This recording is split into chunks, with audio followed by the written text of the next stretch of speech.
കർത്താവിൽ പ്രിയമുള്ളവരെ, സങ്കീർത്തന പുസ്തകത്തിൽ നിന്ന് നാം പഠിച്ചുകൊണ്ടിരിക്കുന്ന പാഠങ്ങളിലെ 51 സങ്കീർത്തനത്തിന്റെ 3 വാക്യമാണ് ഒരു ചെറിയ ലൈവിൽ ഇന്ന് ഞാൻ പറയാൻ ആഗ്രഹിക്കുന്നു. 51 സങ്കീർത്തനം നാം അറിയുന്ന പോലെ ദാവീദിന്റെ ഒരു മാനസാന്തര സങ്കീർത്തനമാണ്. അതിനെ അനുതാപ സങ്കീർത്തനം എന്ന് പറയുന്നു.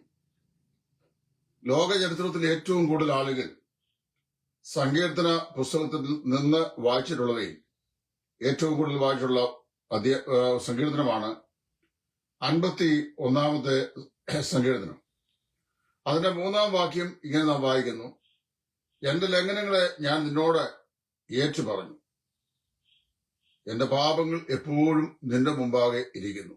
എന്റെ ലംഘനങ്ങളെ ഞാൻ നിന്നോട് അറിയിച്ചു, എന്റെ പാപം എപ്പോഴും നിന്റെ നേരെ ഇരിക്കുന്നു. വാസ്തവത്തില് മനുഷ്യന് മാത്രം ദൈവസൃഷ്ടിയിൽ ദൈവം നൽകിയിട്ടുള്ള ഒരു ആന്തരിക കോടതിയുണ്ട്. ആ കോടതിയുടെ പേര് മനസാക്ഷി എന്നാണ്. നന്മയും തിന്മയും ശരിയും തെറ്റും തമ്മിൽ തിരിച്ചറിയാനുള്ള പ്രത്യേകമായ ഒരു ആന്തരിക കോടതി.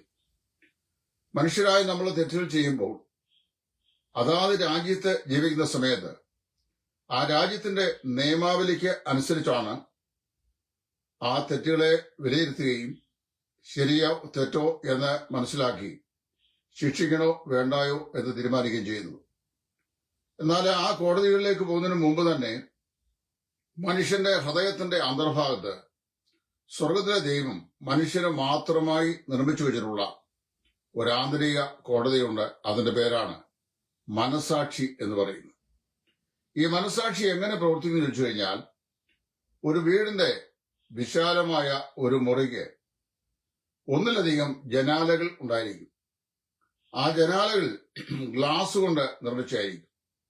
പുറത്തുനിന്നുള്ള സൂര്യപ്രകാശം ഈ ജനാലയുടെ ഗ്ലാസ് വഴി അത് അകത്തേക്ക് പ്രവേശിക്കുമ്പോൾ വാസ്തവത്തിലെ ജനാല വഴിയായി ഈ വെളിച്ചം മുറിക്കകത്ത് വന്ന് മുറിയുടെ അകം മുഴുവൻ പ്രകാശപൂരിതമാക്കുകയും അതിനെ മനോഹരമാക്കി തീർക്കുകയും ചെയ്യുന്നു. എന്നാൽ കാലപ്പഴക്കത്തിൽ എന്താണ് സംഭവിക്കുന്നത്? കുറെ ഡസ്റ്റും ചെളിയും വെള്ളത്തിന്റെ പാടും ഒക്കെ ഈ ജനാലയുടെ ഗ്ലാസിന്മേൽ തുടർച്ചയായി വന്ന് പതിച്ചിരുന്നിട്ട് പൊടിപടലങ്ങളാൽ അത് മൂടി കാലക്രമത്തിൽ പുറത്തുനിന്നുള്ള സൂര്യപ്രകാശം അകത്തേക്ക് പ്രവേശിക്കുന്നത് പരിമിതപ്പെടുകയും അങ്ങനെ ആ മുറിക്കുള്ളിൽ സൂര്യന്റെ വെളിച്ചം യഥാർത്ഥമായ നിലയിൽ പൂർണ്ണമായ നിലയിൽ ലഭിക്കാതെ പോവുകയും ചെയ്യുന്നു. ഇതുപോലെയാണ് മനുഷ്യന്റെ മനസാക്ഷി. നാം ദൈവസന്നിധിയിൽ മനഃപൂർവ്വമായി പാപം ചെയ്താൽ, പാപം 2 നിലയിലാണ് സംഭവിക്കുന്നത്. ഒന്ന്, അറിയാതെ ചെയ്യുന്നത്, അല്ലെങ്കിൽ ആലോചിക്കാതെ ചെയ്യുന്നത്. 2, വളരെ കരുതിക്കൂട്ടി തന്നെ ചെയ്യുന്നതായിട്ടുള്ള പാപം. അങ്ങനെ നാം കരുതിക്കൂട്ടി ദൈവസന്നിധിയിൽ പാപം ചെയ്യുമ്പോൾ നമ്മുടെ ഈ മനസാക്ഷി എന്ന് പറയുന്ന ജനാലയുടെ ഈ ഗ്ലാസ് ഫ്രെയിം അത് മലിനമായി തീരുന്നു. തുടർച്ചയായി അങ്ങനെ പാപം ചെയ്തു കഴിയുമ്പോൾ അശേഷം വെളിച്ചം അകത്തേക്ക് പ്രവേശിക്കാൻ കഴിയാതെ വണ്ണം സമ്പൂർണമായി വെളിച്ചത്തെ തടഞ്ഞുകൊണ്ട് ഈ ജനാല ഡേർട്ടി ആകുന്നത് പോലെ തുടർച്ചയായ പാപം ഒരു വ്യക്തിയുടെ ഹൃദയാന്തർഭാഗത്തെ മനസാക്ഷിയെ മലിനപ്പെടുത്തുകയും അത് ഇരുണ്ടതാക്കി തീർക്കുകയും ദൈവത്തിന്റെ വചനത്തിന്റെ വെളിച്ചം അവന്റെ ഉള്ളിലേക്ക് പ്രവേശിക്കാതെ ആ വെളിച്ചം അവിടെ തന്നെ തട്ടി അത് റിപ്പൽ ചെയ്യുകയും ചെയ്യുന്ന ഒരു പ്രതിഭാസത്തിലേക്ക് അവനെ കൊണ്ടെത്തുകയും ചെയ്യും. ആ കാരണം കൊണ്ടാണ് പതിറ്റാണ്ടുകൾ ദൈവവചനം പഠിച്ചിട്ടും ഉപദേശങ്ങൾ പഠിച്ചിട്ടും ചലനാത്മകമായ യാതൊരു രൂപാന്തരവും ഒരു വ്യക്തിയുടെ ജീവിതത്തിൽ ഉണ്ടാവാതെ ആചാരപരമായി മാത്രം ഈ കാര്യങ്ങൾ ഒക്കെ പിന്നെയും ചെയ്തുകൊണ്ട് ഇരിക്കുന്നതിന്റെ കാരണം ബൈബിൾ ദുർമനസാക്ഷിയെ സംബന്ധിച്ച് വളരെ വ്യക്തമായി പറഞ്ഞിട്ടുണ്ട്. ദാവീദ് തന്റെ ഹൃദയാന്തരഭാഗത്തു നിന്ന് ദൈവസന്നിധിയിൽ പ്രാർത്ഥിക്കുകയാണ്: നിന്നോട് തന്നെ ഞാൻ പാപം ചെയ്തു, എന്റെ പാപം എപ്പോഴും നിന്റെ മുമ്പാകെ ഇരിക്കുന്നു. ദാവീദ് തന്റെ പാപത്തെ ദൈവസന്നിധിയിൽ മറച്ചു എന്നുള്ളത് സത്യമാണ്. നമ്മൾ തിരുവഴുത്തിൽ വായിക്കുന്നുണ്ട്. അവന് ദൈവസന്നിധിയിൽ തകരുവാൻ മനസ്സിലാതെ വന്നു. തന്റെ പാപത്തെക്കുറിച്ച് സമ്മതിക്കാൻ മനസ്സിലാതെ വന്നു. അവൻ ദൈവമായി തന്നെത്താൻ താഴ്ത്താൻ മനസ്സിലാതെ വന്നു. മനസ്സിലാതെ വന്നു മാത്രമല്ല, അവന് താൻ ചെയ്ത പാപത്തിന് അതിനെ മറയ്ക്കാനായിട്ടുള്ള എല്ലാ ക്രമീകരണങ്ങളും ചെയ്യുകയും അവന് കൊലപാതകത്തിനും അതുപോലെ തന്നെ മറ്റ് കുറ്റകൃത്യങ്ങൾക്കുമായി തന്നെ തന്നെ സമർപ്പിച്ച് ഏൽപ്പിക്കുകയും ചെയ്തു. അവന്റെ ജീവിതം എങ്ങനെയുള്ളതായിരുന്നു? ദൈവവചനം പറയുന്നത് തന്റെ ലംഘനങ്ങളെ മറച്ചു വെക്കുന്നവന് ശുഭം വരികയില്ല, ഏറ്റുപറഞ്ഞ് ഉപേക്ഷിക്കുന്നവന് കരുണ ലഭിക്കും എന്നാണ്. വാസ്തവത്തില് നമ്മുടെ ലംഘനങ്ങൾ ദൈവസന്നിധിയിൽ നമ്മള് മറച്ചു വെച്ചാൽ അത് എന്നും ശുഭകരമാകുകയില്ല എന്ന് ദൈവവചനം പറയുന്നു. സിൻ ഓഫ് എനി കൈൻഡ്, ഏത് നിലയിലുള്ള പാപവും ഇന്ന പാപമൊന്നുമില്ല. ഇനി മറ്റൊരു കാര്യമുണ്ട്, നമ്മള് ചില പാപങ്ങൾ ഏതെങ്കിലുമൊക്കെ നമ്മുടെ ജീവിതത്തിൽ വന്നാൽ ആ പാപങ്ങളെ നമ്മൾ വാസ്തവത്തിൽ ഗൗരവമായി കണക്കാക്കാറില്ല. അപ്പോൾ തന്നെ നമ്മൾ മറ്റുള്ള പാപങ്ങളെ വലിയ പാപങ്ങളായി കാണുകയോ കേൾക്കുകയോ ഒക്കെ ചെയ്യുകയും ചെയ്യാറുണ്ട്. പാപം എന്തായിരുന്നാലും പാപം തന്നെയാണ്. ജന്മസിദ്ധമായി മണ്ണിൽ കൊടി ചെയ്ത ഒരു സ്വഭാവമാണ്. ആ സ്വഭാവമാണ് ലംഘനത്തിലേക്ക് നമ്മെ നയിക്കുന്നത്. ദാവീദിന്റെ ജീവിതത്തിൽ സദൃശ്യവാക്യം അതിന്റെ 28:13 അവിടെ നമ്മൾ വായിക്കുന്നു, തന്നെ ലംഘനം മറച്ചു വെക്കുന്നതിന് ശുഭം വരികയില്ല, ഏറ്റുപറഞ്ഞ് ഉപേക്ഷിക്കുന്നവന് കരുണ ലഭിക്കും. ദാവീദ് പാപം ചെയ്തതിനു മുമ്പ് വാസ്തവത്തിൽ അവൻ എവിടെയെല്ലാം പോയോ അവിടെയെല്ലാം ദൈവത്തെ അവന്റെ ജീവിതത്തിൽ കാണുന്നുണ്ടായിരുന്നു. അപ്പോഴാൻ പറഞ്ഞു, ഞാൻ യഹോവേ എല്ലായ്പ്പോഴും എന്റെ മുമ്പാകെ വെച്ചിരിക്കുന്നു, അവൻ എന്റെ വലതുഭാഗത്തുള്ളത് കൊണ്ട് ഞാൻ ഒരു നാളും കുലുങ്ങിപ്പോയില്ല. പാപം ചെയ്തതിനു മുമ്പ് തന്റെ ജീവിതത്തിന്റെ എല്ലാ വഴികളിലും എല്ലാ സമയങ്ങളിലും ദൈവത്തെ തന്റെ മുമ്പാകെ പ്രദർശിച്ചുകൊണ്ടുള്ള ഒരു ജീവിതമായിരുന്നു തനിക്കുണ്ടായിരുന്നത്. അവന്റെ ഹൃദയം ദൈവസന്നിധിയിൽ വളരെ പരിപാവനമായിരുന്നു. ആത്മാവിൽ ദരിദ്രരായവർ ഭാഗ്യവാന്മാർ എന്ന മത്തായി സുവിശേഷത്തിൽ 5-ാം അധ്യായത്തിൽ കർത്താവ് പറയുന്നതിനോട് ചേർത്ത് ഹൃദയശുദ്ധിയുള്ളവർ ഭാഗ്യവാന്മാർ, അവർ ദൈവത്തെ കാണും എന്ന് പറഞ്ഞിട്ടുണ്ട്.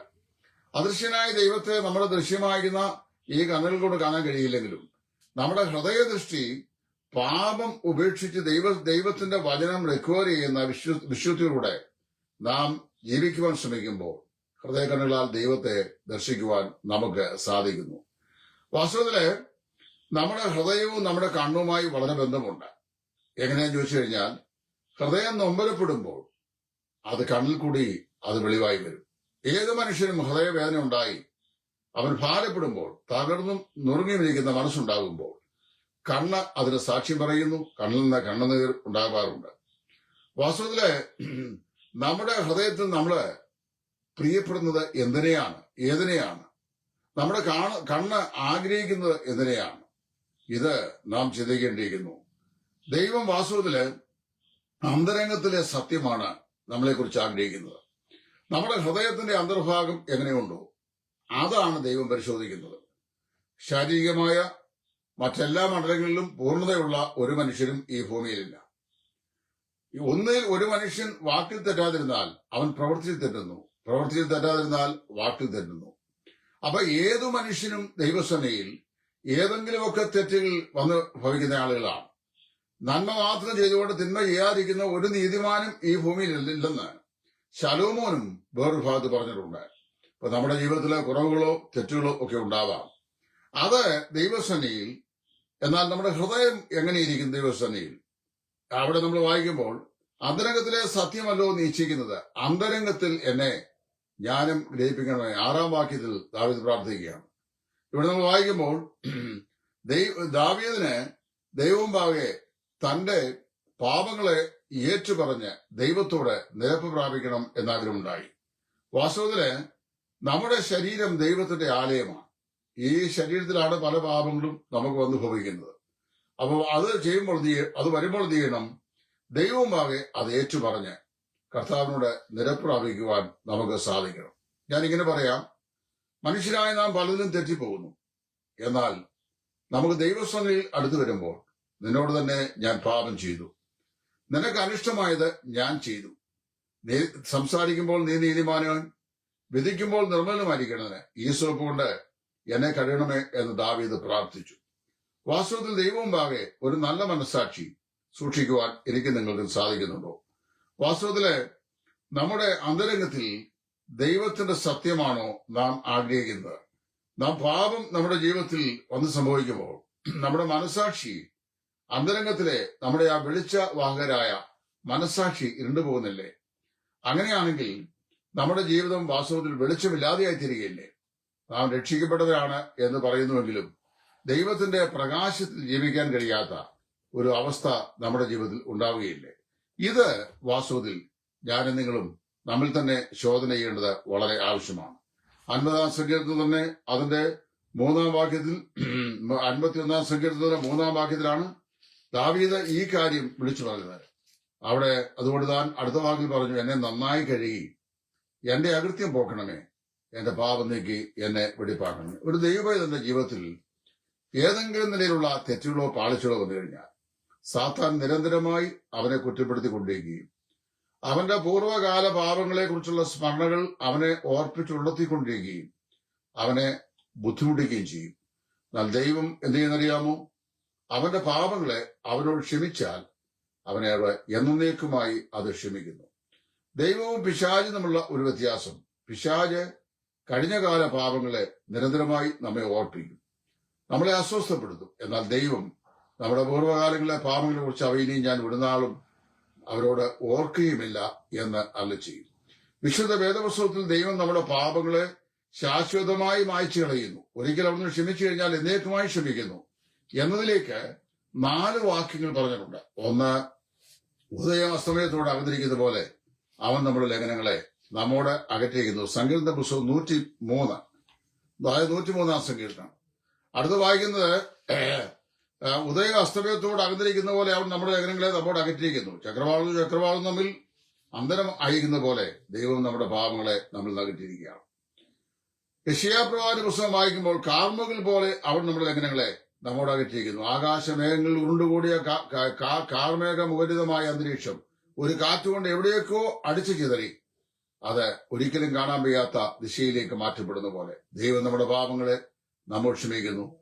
യെശയ്യാപ്രവാചകന്റെ പുസ്തകം 38-ൽ ഹിസ്കിയാ രാജാവ് പ്രാർത്ഥിക്കുമ്പോൾ, എങ്കിലും നീ എന്റെ സകല പാപങ്ങളെയും നിന്റെ പിറകിൽ എറിഞ്ഞു കളഞ്ഞുകൊണ്ട് സ്നേഹത്തോടെ ഞാൻ നിന്നെ വാഴ്ത്തും. ദൈവം നിത്യതയുടെ പിറകിൽ, അതായത് ദൈവത്തിന്റെയും പിറകിൽ നമ്മുടെ പാപങ്ങളെ എറിഞ്ഞു കളഞ്ഞു.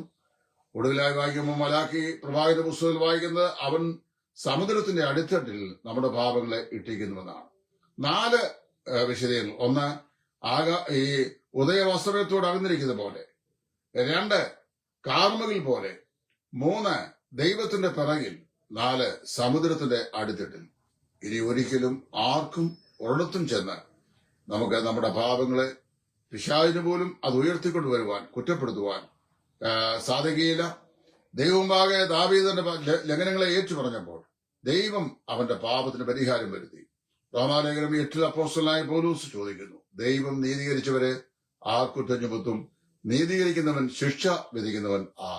പ്രിയപ്പെട്ടവരെ, ദാവീദിന്റെ ഹൃദയാന്തർഭാഗത്ത് അവന്റെ പാപത്തെക്കുറിച്ചുള്ള അവബോധം അവനെ നന്നായി ഭരിക്കുകയും അവൻ ദൈവമുമ്പാകെ അവയേറ്റു പറയുകയും ദൈവത്തിലേക്ക് യഥാസ്ഥാനപ്പെടുകയും അനന്തരം ദൈവം അവനെ ദൈവഹൃദയപ്രകാരമുള്ള മനുഷ്യൻ എന്ന് പ്രഖ്യാപിക്കുകയും ചെയ്തു. കർത്താവിന്റെ നാമം ഈ ചിന്തകളാൽ ബോധ്യപ്പെടുമാറാകട്ടെ.